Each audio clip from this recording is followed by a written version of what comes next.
नमस्कार दोस्तों, lab assistant geography and home science वालों के एग्ज़ाम 29 तारीख को फिक्स हो चुके हैं, यानी कि उस पर ऑफिशियल मोहर लग चुकी है।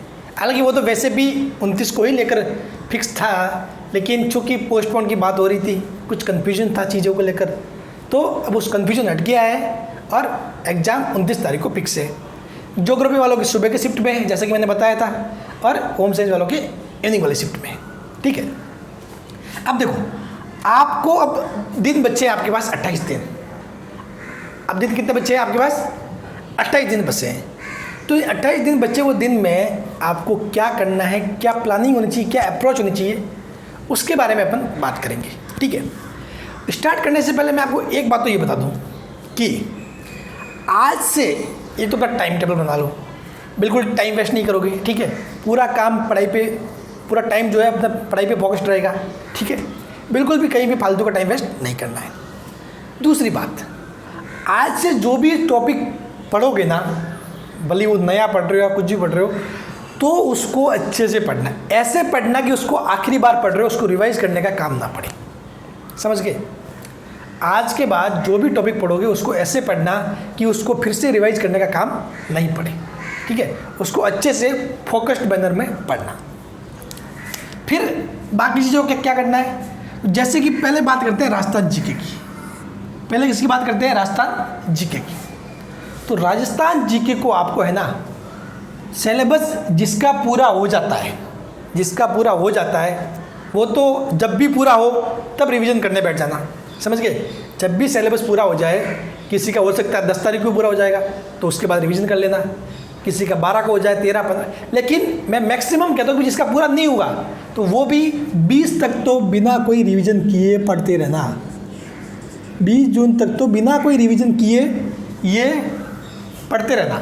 ठीक है, लेकिन 1 तारीख से 20 तारीख के बीच में, 1 तारीख से 20 तारीख के बीच में जो पढ़ रहे हो ना, वो पढ़ने की अप्रोच कैसी होनी चाहिए?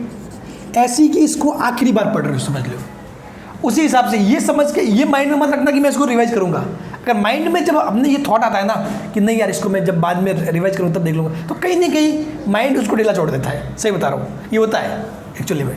अगर आप पढ़ते वक्त आपके माइंड में ये आ गया कि अच्छा ठीक है, इसको जब मैं रिवाइज करूँगा तब देख लूँगा, या फिर इसको बाद में एक बार और अच्छे से देख लूँगा तो याद हो जाएगा, तो फिर रियल में जो पहली बार पढ़ा था वो याद नहीं होगा। ये सही कर रहा हूँ, ये मतलब एक नॉर्मली ऐसा होता है। तो प्लीज़ आप आज से जो भी पढ़ो ना, वो ये मत सोचना माइंड में कि आप उसको रिवाइज करने वाले हो। ये सोचना कि बस आज से जो पढ़ रहा हूँ वो आखिरी बार पढ़ रहा हूँ। वो क्या पढ़ रहा हूँ? आखिरी बार। तो फिर उसके लिए क्या अप्रोच रहेगी?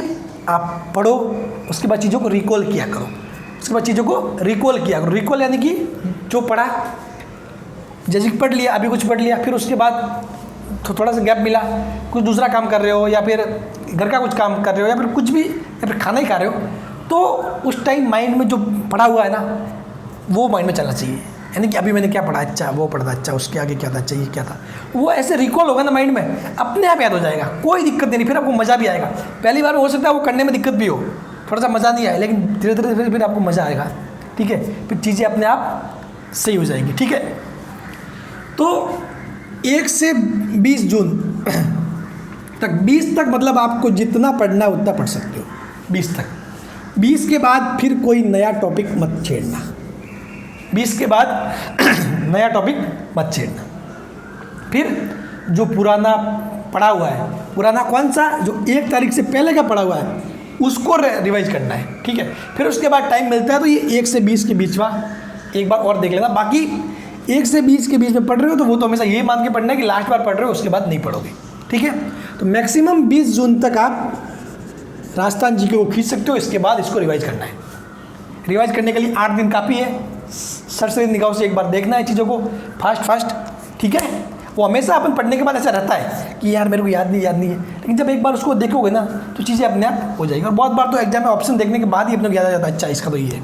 ठीक है, भले आपको नॉर्मली याद नहीं है, लेकिन ऑप्शन देखने के बाद चीज़ें क्लियर हो जाती है। तो इसीलिए 1 से 20 दिन में ध्यान से पढ़ना, और जो पहले का जो पढ़ा हुआ है वो आपका सिलेबस पूरा होने के बाद, या फिर सिलेबस पूरा नहीं भी हो तो सिर्फ 20 तक पढ़ना है, और उसके बाद आप उसको रिवाइज कर सकते हो। ठीक है, हाँ 20 तक, बस 20 से ज़्यादा नहीं। फिर उसके बाद भी नहीं कि लास्ट दिन तक वो पढ़ते ही जाओ और कोई रिवाइज कुछ किया नहीं है तो एग्जाम में फिर भूल जाओगे सब कुछ, ध्यान रखना। ठीक है, अब बात करते हैं ज्योग्राफी एंड होम साइंस आपके इन सब्जेक्ट की। ज्योग्राफी एंड होम साइंस इनकी बात करते हैं। तो इनका मैं बताऊँ ना, तो या तो सिंपल सा तो ये भी जिसका सिलेबस पूरा हो गया वो तो कभी भी रिवीजन स्टार्ट कर सकता है, लेकिन जो नहीं हुआ यानी कि तो मतलब आप मैक्सिमम 15 जून तक इसको पढ़ना, मैक्सिमम 15 जून तक इसको पढ़ लेना, 15 से ज़्यादा मत पढ़ना, 15 जून तक इसको पढ़ लेना। और ऐसा कोई टॉपिक अगर 15 जून तक पढ़ा और उसके बावजूद भी आपको लगे कि यार फिर भी कुछ ऐसे टॉपिक बाकी रह गए जो आपने 12th में पढ़े थे, 12th में आपको अच्छे से आते थे, सिर्फ एक बार देखने की ज़रूरत है, तो 15 से 20 के बीच में उनको देख लेना। समझ रहे हो कैसे? 15 तारीख तक तो आपको जैसे पढ़ना है, जिस हिसाब से पढ़ना है, भले टॉपिक नया भी है तो पढ़ना है, उसको 15 जून तक तो पढ़ लेना, ठीक है। 15 से 20 के बीच में कुछ टॉपिक ऐसे बाकी रह रहे हैं, ठीक है, जैसे कि भाई उसको मैंने 12th में या फिर 11th में या फिर जब भी कभी पहले पढ़ा था तो अच्छा टॉपिक था, मुझे समझ में आ रहा था, मुझे याद भी थी चीज़ें, अब सिर्फ एक बार देखने की जरूरत है, तो उन टॉपिक्स को आप 15 से 20 के बीच में लो, ठीक है। और इसमें भी स्ट्रेटजी जो अपनी प्लानिंग है वो यही फॉलो करनी है कि भाई 1 से 15 के बीच में या फिर 1 से 20 में जो भी पढ़ रहे हो, आज के बाद जो भी पढ़ रहे हो वो हमेशा ये मान के पढ़ो कि आखिरी बार पढ़ रहे हो, आखिरी बार पढ़ रहे हो, फिर आप इसको रिवाइज नहीं करोगे। अगर माइंड में पहले से थॉट लेके चल गए इसको रिवाइज करोगे तो याद नहीं होगा, सही बता रहा हूँ, ठीक है। तो माइंड में पहले से थॉट लेके चलना कि आप उसको रिवाइज नहीं करोगे, लास्ट बार पढ़ रहे हो तो बस दिमाग में चिपक जाएगा। फिर 20 के बाद क्या करना, आपको रिवाइज करना है। और रिवाइज में भी पूरा का पूरा ऐसे रिवाइज नहीं करने का, आपको खुद ब खुद लग जाएगा, अच्छा उस चैप्टर मेरे को कुछ याद नहीं आ रहा तो ठीक है देख लिया उसमें क्या क्या चीज़ें अच्छा है, सरसरी निगाहों से पूरी थ्योरी पढ़ने नहीं बैठना, मेन पॉइंट उसके, अच्छा तो फिर वो अपने आप चीज़ें याद हो जाए। इस प्रकार 20 के बाद आपको रिवीजन करना है, ठीक है। ये प्लानिंग अप्रोच रहनी चाहिए, समझ गए। और इस तरीके से आप काम कर लोगे तो लगभग आपका काम श्योर है हो जाएगा। और सिलेबस पूरा हो ना हो, जो प्लानिंग मैंने बताया कि 20 तक तो जीके पढ़ना है, जितना पढ़ पाओ उतना पढ़ना है, और ज्योग्राफी होम साइंस जो भी है वो आपके 15 जून या 20 जून तक मैक्सिमम। 15 जून तक नए टॉपिक पढ़ सकते हो, 15 के बाद नया टॉपिक नहीं, सिर्फ वो टॉपिक जो आपने पहले पढ़े हुए हैं जिनको एक बार रिवाइज करने की जरूरत है, एक बार और पढ़ने की जरूरत है, यानी कि मतलब जो पहले मतलब जब आप 12th में थे या फिर कभी किसी और कॉम्पिटिशन एग्जाम तैयारी के लिए पढ़े तो उसके रिगार्डिंग, तो उस टाइम आपको अगर अच्छे से आते थे तो एक बार फिर से देख लोगे तो वो फिर से आपको आ जाएंगे, तो उनको आप इन 15 से 20 के बीच में पढ़ना है, ठीक है।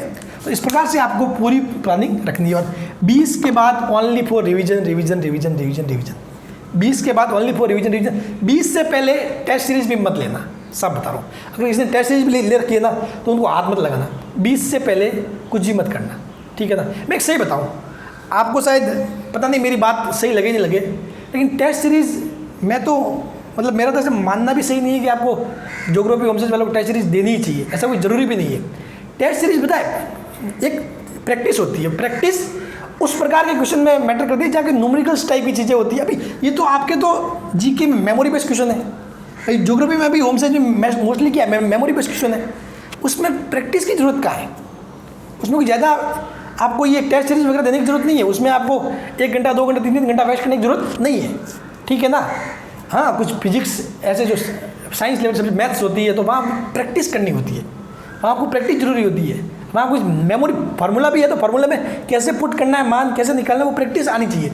या तो मेमोरी बेस्ड क्वेश्चन होते हैं मोस्टली, ठीक है, अगर कुछ एक सवालों को छोड़ दे तो ठीक है, तो मेमोरी बेस्ड क्वेश्चन है, उसके लिए इतनी ज़्यादा वो आपको वो प्रैक्टिस करने की जरूरत नहीं है, ठीक है। और ऐसा भी नहीं कोई MCQ बहुत सारे सॉल्व करनी होगी, वो तो एग्जाम में देखोगे ना तो आपने थ्योरी अगर अच्छे से पढ़ी है ना तो हो जाएगा, समझ गए। तो इस प्रकार से आप अप्रोच रखें चीज़ों की, ठीक है ना। और जहाँ तक फिर भी चलो कि मैंने माना कि भी आपको टेस्ट सीरीज कोई ली हुई है और देनी है तो 20 तारीख के बाद ही छेड़े इसको, 20 तारीख के बाद, ताकि उस टाइम आप दोगे ना तो मतलब आपको मतलब अच्छा रहेगा, चीज़ें मतलब अच्छे से बिल्डअप हो जाएगी कि मतलब आपको अगर अच्छे मार्क्स आ रहे तो कॉन्फिडेंस भी आएगा। हो सकता है मार्क्स कम आए तो कॉन्फिडेंस लो भी हो सकता है, ठीक है, लेकिन जो अच्छे मार्क्स आएंगे तो कॉन्फिडेंस अच्छा होगा। टेस्ट सीरीज़ के नुकसान भी है, फ़ायदे भी है। बहुत बार टेस्ट सीरीज़ बच्चों को डीमोटिवेट कर देती है, बहुत बार बच्चे मोटिवेट हो जाते हैं, लेकिन चूँकि साइंस वालों के लिए थोड़ी बहुत प्रैक्टिस जरूरी होती है तो वो भले टेस्ट सीरीज से ही नहीं, कोई जरूरी नहीं टेस्ट सीरीज लो, बहुत सारी बुक्स भी आती है उसमें MCQs दे रखे हैं, उनमें क्या करो, 10 सवाल ले लो, अच्छा 10 सवाल टिक कर दो, अच्छा फिर उनके आंसर चेक कर लो। ये प्रैक्टिस है बस, जरूरी थोड़ी है कि आप टेस्ट सीरीज ही दो।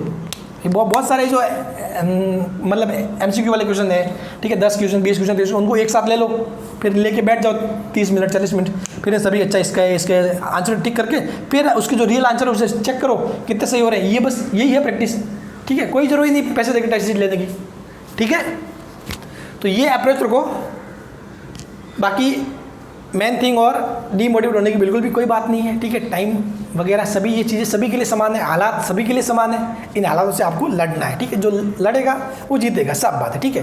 रो के मतलब बैठ के रोने से कोई नहीं होने वाला, बैठ के रोने से कुछ भी नहीं होने वाला। तो प्लीज़ पढ़ाई पे फोकस कीजिए और अब से टाइम वेस्ट नहीं करना है, पूरा तन मन धन लगा दो। 28-29 दिन रहे, पूरा फोकस कर लो।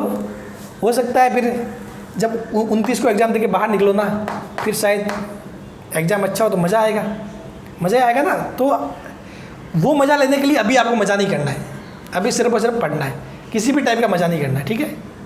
किसी भी टाइप का मज़ा नहीं, सिर्फ खाना है, अच्छी नींद लेनी है और पढ़ना है।